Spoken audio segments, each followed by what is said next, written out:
खुलुमबाय स्टुडियोआव आं उदांस्रि मोसाहारि मुसलपुराव इउपिपिएल दोलोनि गेदेरथार जयनिं हाबाफारि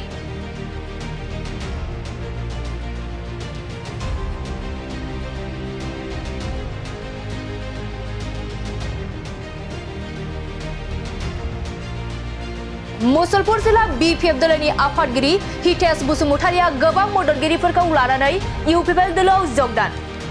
बाक्सा जिल्लानि सदर मुसलपुरनि दुर्गा मन्दिरनि नब्लाङाव इउपिपिएल दोलोनि मोनसे गेदेरथार जयनिं हाबाफारिया जानानै थाङो बे जयनिं हाबाफारियाव मुसलपुर जिल्ला बीपीएफ दोलोनि आफादगिरि हितेश बसुमतारिया इउपिपिएल दोलोनि आफादगिरि एबा बिटिएनि गाहाय मावफुं सोद्रोमा प्रमद बर'नि नुजाथिनायाव गोबां मददगिरिफोरखौ लानानै इउपिपिएल दोलोआव जगदान जानायखौ नुनो मोनो बे जयनिं हाबाफारियावनो बिथांजों लोगोसे बीपीएफ जीएसपी आरो गुबुन गुबुन दोलोनिफ्राय सा 400निबो बांसिन दैदेनगिरि मावथिफोरखौबो जयनिं जानायखौ नुनो मोनो बे जगदान जानाय हाबाफारियाव बिटिएनि गाहाय खुंगिरि प्रमद बर' बिटिसिनि लेङाइ गाहाय मावफुं सोद्रोमा गोविन्द चन्द्र बसुमतारि मन्त्रि उरखावगोरा ब्रह्म एमएलए भुपेन बर' जलेन दैमारि एम राकेश ब्रह्म आसामनि बारग' केबिनेट मन्त्रि चन्दन ब्रह्म बिटिसिनि बारग' लेङाइ गाहाय मावफुं सोद्रोमा खाम्फा बरगयारि आरो इउपिपिएल दोलोनि गाहाय नेहाथारि राजु नार्जारिजों लोगोसे गोबां इउपिपिएल दोलोनि दैदेनगिरिफोरखौबो बे जयनिं हाबाफारियाव बाहागो लानायखौ नुनो मोनो बे हाबाफारियाव बिटिएनि गाहाय खुंगिरि प्रमद बर'आ बाहागो लानानै मा फोरमायखो फैजों आबुङै मिथिना लानि আজি আমাৰ ইউপিপিএল দলত বিপিএফ দলৰ বাক্সা জিলাৰ প্ৰাক্তন সভাপতি হিতেশ বসুমতাৰী ডাঙৰীয়া তেখেতে প্ৰাক্তন বিধায়ক আৰু প্ৰাক্তন ইএমও হয় আমাৰ দলত যোগদান কৰিছে আৰু তেখেতৰ আগমনে অকল মুছলপুৰ জিলা নহয় ইউপিপিএল দল অধিক শক্তিশালী কৰিব মই এইটো আশা কৰিছোঁ বিপিএফ দলত কোনো মানুহ থাকিব পৰা পৰিৱেশ হাগ্ৰামা মহিলাৰ ডাঙৰীয়াই আৰু ইয়াত ৰাখা নাই কাৰণ তেখেতৰ যিটো একান্নৈক্যতাবাদ আৰু যিহেতু তেখেতৰ যিটো সকলো মানুহৰ প্ৰতি যিটো এটা অহংভাৱ তেখেতে ৰাখে ইয়াৰ কাৰণে তেখেতৰ সতীৰ্থবিলাক লাহে লাহেকৈ ওলাই গৈছে আৰু তেখেতৰ যিহেতু কোনো মিছন আৰু ভিজন নাই দলৰ কাৰণে কি কৰিব ৰাইজৰ কাৰণে কি কৰিব সকলো আজি হতাশ হৈছে তো সেইকাৰণে সকলো ইউপিপিএল দললৈ চবে আহিছে আৰু বিপিএফ দলক লাহে লাহেকৈ চবে এৰি দিছে তো সেইকাৰণে আমি আশা ৰাখিছোঁ যেনেকৈ আমি যোৱা 4টা বছৰত প্ৰধানমন্ত্ৰী নৰেন্দ্ৰ মোদী ডাঙৰীয়াৰ আশীৰ্বাদত আমাৰ অসমৰ মুখ্যমন্ত্ৰী ডাঙৰীয়া ডক্টৰ হিমন্ত বিশ্ব শৰ্মা ডাঙৰীয়াৰ যিটো এটা ভিজনাৰী এটা চিন্তা আমি একেলগে আগবাঢ়ি আছোঁ অনাগত দিনত আমি ইউপিপিএল দলক শক্তিশালী বিটিআৰ অঞ্চলৰ 35 লাখ জনসাধাৰণক আগুৱাই নিয়াৰ লগতে এই অঞ্চলৰ শান্তি সম্প্ৰীতি নিৰাপত্তা চিৰস্থায়ী কৰাৰ কাৰণে আমি কাম কৰিব পাৰিম চাওক হাগ্ৰামা মহিলাৰী ডাঙৰীয়াৰ এইটো স্বভাৱে হয় আজিৰ কথা নহয় গতিকে হাগ্ৰামা মহিলাৰ ডাঙৰীয়াৰ নামটো লৈ পেলাই তেখেতৰ কথাবিলাক কৈ পেলাই আৰু আমি সময় নষ্ট কৰিব নালাগে কাৰণ অলৰেডি আমাৰ অঞ্চলবিলাক বহুত পিছ পৰি আছিলে আমি এতিয়া কামতহে মনোযোগ দিব লাগে তেনেকুৱা নেতা আগত আহিছে গৈছে আৰু হাগ্ৰামা মহিলাৰে নিজে প্ৰমাণ কৰি দিলে তেখেতে যে এজন ভাল সামাজিক নেতা নহয় বা ৰাজনীতিক নেতা হ'ব নোৱাৰে তেখেতৰ কোনো মিছন ভিজন নাই তেখেতে মানুহৰ কাৰণে ভাল চিন্তা কৰিব নোৱাৰে এইটো ইতিমধ্যে হাগ্ৰামা মহিলাৰে নিজৰ কথা বাৰ্তা কাম কাজেদি প্ৰমাণ কৰি দিছে গতিকে আজি বিটিআৰ অঞ্চলৰ ৰাইজে তেখেতক তেখেতে নিজে কৈছে 2 লাখ টকা দিব লাগে এপ্লাই কৰিব লাগে গতিকে সেইটো এটা ডাঙৰ মাৰ্কেট ৰাজনীতিৰ নামত ডাঙৰ এটা বেপাৰ চলাইছে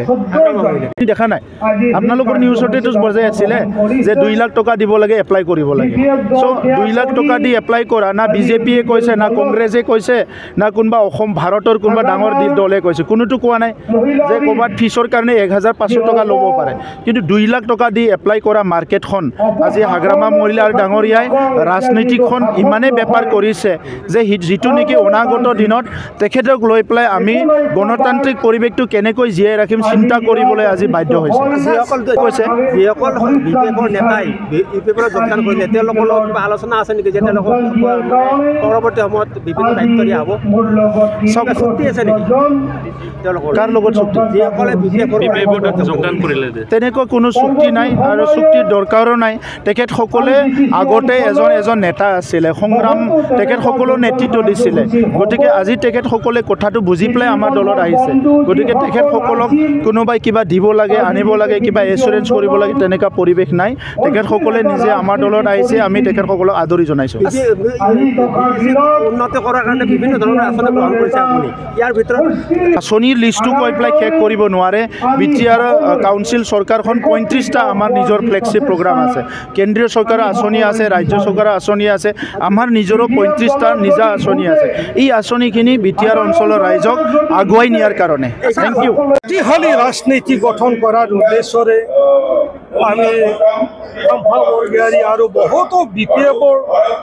বহুতো নেতা কৰ্মী আছে আজি যোগদান কাৰ্য হৈছে তেনেকুৱা চিৰিয়ালি যোগদান কাৰ্যসূচী লোৱা হ'ব আৰু পৰৱৰ্তী সময়ত এই BTC অঞ্চলৰ এটা অস্থিৰ ৰাজনৈতিক পৰিস্থিতি তাৰ পৰা আমি পৰিত্ৰাণ পাব বিচাৰোঁ যেতিয়া আঞ্চলিক দল শক্তিশালী হ'ব নিশ্চিতভাৱে আমি BTCৰ উন্নয়ন তেতিয়াহে আমি কৰিব পাৰিম যেনেকুৱা আমি সৰ্বচৰ্ত কোনো আমি দাবী দুবা ৰখা নাই কাৰণ PPF দলত বা UPF দলৰ লগত একত্ৰীকৰণৰ আলোচনা যিটো হৈছিল এতিয়াই মূল কাৰণ আনপিনে আগামী মহিলাৰী যিটো ৰাজনৈতিক দিশাহীন যিবোৰ সিদ্ধান্ত ইয়াৰ মই বিৰোধিতা কৰি আহিছোঁ আৰু মই কঠোৰ সমালোচনা কৰিছোঁ যে আজি মই ক'ব বিচাৰোঁ যে সেই বিধানসভাৰ আগামী মহিলাৰী 4 এলায়েন্স কৰিছে নাম্বাৰ 1 নাম্বাৰ 2 আপুনি ইয়াত বেছিকৈ সংখ্যা জিকাৰ পিছতো আপুনি গভৰ্ণমেণ্ট গঠন কৰিবলৈ আপুনি ক্লেইম কৰিবলৈ নগ'লে নাম্বাৰ 3 আপুনি ইয়াত বাই ইলেকশ্যনত আপোনাৰ ভূমিকা সন্দেহজনক আছিল আৰু পাৰ্লামেণ্টাৰী ইলেকশ্যনত আপুনি সন্দেহজনকভাৱে আপুনি 8-9 দিন আপুনি লুকাই আছে তাই ইয়াত নিশ্চয় কিবা নহয় কিবা আমি সন্দেহ হৈছোঁ ইয়াৰ কাৰণে মোৰ বিশ্বাস আৰু সেই দলৰ হাগ্ৰামাৰ প্ৰতি মোৰ যিটো আস্থা কমি গৈছে আৰু দিশাহীনভাৱে সেই দলটো আজি চলি আছে হাগ্ৰামা কেৱল আজি হাগ্ৰামাৰ মতেতো BTC প্ৰমোদৰ চৰকাৰ ভাঙি পেলাই 10 বাৰমান হ'ল ভাঙা হাগ্ৰামাই যিটো মানুহবিলাকক মানে মিছা কথা কৈ ৰাজনীতি কৰি আছে এইবোৰ অতি দুৰ্ভাগ্যজনক আমি দেখিছোঁ আহি প্ৰমোদ বড়ো আজি 4টা বছৰ মানে পাৰ কৰিলে মানে সুকলম কিন্তু হাগ্ৰামাৰ কথাৰ কোনো মূল্য নাই আৰু বাই ইলেকশ্যন বুলি কওঁতে বহুতো ইলেকশ্যন গ'ল একেতে কিছুমান ক্ষেত্ৰত দলৰ কোনো সিদ্ধান্ত গ্ৰহণ নকৰে দলৰ আলোচনা নকৰাকৈ CWC EMB বডি খৰ কমিটিৰ আলোচনা নকৰাকৈ একেদে নিজাববীয়াকৈ কথাইখিনি সিদ্ধান্তৰ ওপৰত গ্ৰহণ কৰিছিল এই ক্ষেত্ৰত মই প্ৰশ্ন কৰিছোঁ আৰু বিবাদটো মোৰ সংঘাতটো এই ক্ষেত্ৰতো হাগ্ৰামাৰ লগত বাঢ়ি আমি নিশ্চয়কৈ এজন কৰ্মী হিচাপে নিশ্চয় আৰু একেতে দলৰ মানে মুৰব্বী হিচাপে ৰাইজক মিছা কোৱাটো আমি কেতিয়াও নিবিচাৰোঁ আৰু মিছা কথা আগত ৰাখি পেলাই আমাক মানে দলক আগুৱাই নিব নোৱাৰে এই কথা আমি অতিকৈ দুখ লাগিছোঁ আৰু মই আহ্বানো কৰিছোঁ আমাৰ দলত আৰু বহুতো আলোচনা হৈছে অতি শীঘ্ৰে দল ত্যাগ কৰিব বহু BPFৰ নেতা কৰ্মী আহিব এইটো আমি সময়ত কামাণ্ডাৰটোতো সৰু বস্তু নহয় কামাণ্ডাৰ মানে মুখ্য মানুহ হয় এই যুদ্ধৰ মানে কামাণ্ডাৰহে মানে যুদ্ধক নেতৃত্ব দিয়ে আজি হয় চাগে যদি হাগ্ৰামাই কামাণ্ডাৰ বুলি মোক এটা টাইটেল দিছে মই ভাল পাইছোঁ এতিয়া হাগ্ৰামাত আপুনি হাগ্ৰামাৰ এটা ডেপুটেশ্যনত আছে ইয়াৰ যিখিনি ভিতৰুৱা কথা সেইখিনি হাগ্ৰামাক ক'ব আপুনি হাগ্ৰামা এজন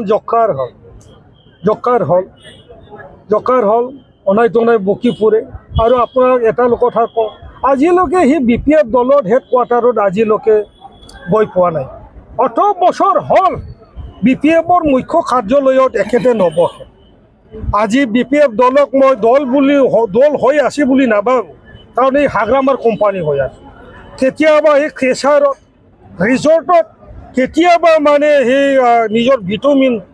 এই কোম্পানীৰ দলে চলি আছে কোম্পানীৰ দলে এইটো অতি দুখ লগা কথা আৰু একেটা যিটো BTC পৰিষদত যি অপজিশ্যনৰ ভূমিকা গ্ৰহণ কৰিব লাগিছিলে ইয়াৰ ৰিপ্ৰেজেণ্ট কৰিব লাগিছিলে আজি বটকৰে MCLA হোৱাৰ পিছত 4টা বছৰত কিমানবাৰ গৈছে সুধিলে নিশ্চয় লাজ লগা কথা একেতে সেই দলক ইয়াত অপজিশ্যনৰ ভূমিকা গ্ৰহণ কৰিব পাৰে আপোনাৰ বহুত মই দলৰ এজন নিষ্ঠা কৰ্মী আৰু মই দলৰ ভাল পাওঁ মৰম কৰোঁ মই দলক আজি আমি দলক মৰম কৰাৰ কাৰণে আজিও আমি এই বহু বছৰ ধৰি আমি BPF দলৰ কাম কৰি আছোঁ আৰু যথেষ্ট দলত মানে আমাৰ ভিডিঅ' আছিলে গতিকে এনেকুৱা দিশাবিহীন একদম মানে ৰাজনীতি কৰাৰ কোনো হেৰি নাই আমি কি কৰিব বিচাৰিছে হাগ্ৰামাৰ কথা কিমান যুক্তিপূৰ্ণ সেই কথাবোৰ আমি এনালাইজ কৰিছোঁ আপুনি ইয়াৰ পূৰ্বেও BPF ত্যাগ কৰিছিল অন্য দলত যোগদান কৰিছিল হয় পুনৰ BPFত যোগদান কৰিলে আগতো মই প্ৰমোদ বড়োহঁতৰ নেতৃত্বতে মই ইণ্ডিপেণ্ডেণ্ট হিচাপে বিধানসভা নিৰ্বাচনত অৱতীৰ্ণ হৈছোঁ ৰাজনীতিত আজি ক'ব গ'লে আপোনালোকে ৰাজনীতিৰ ইতিহাসত বহুত আপোনালোকে দেখিছে হয়তো সময়ত ৰাজনীতি নতুন দলত জন্ম হয় কেতিয়াবা সেই ৰাজনীতি দল ৰাইজৰ কি হ'ল নালাগাও হয়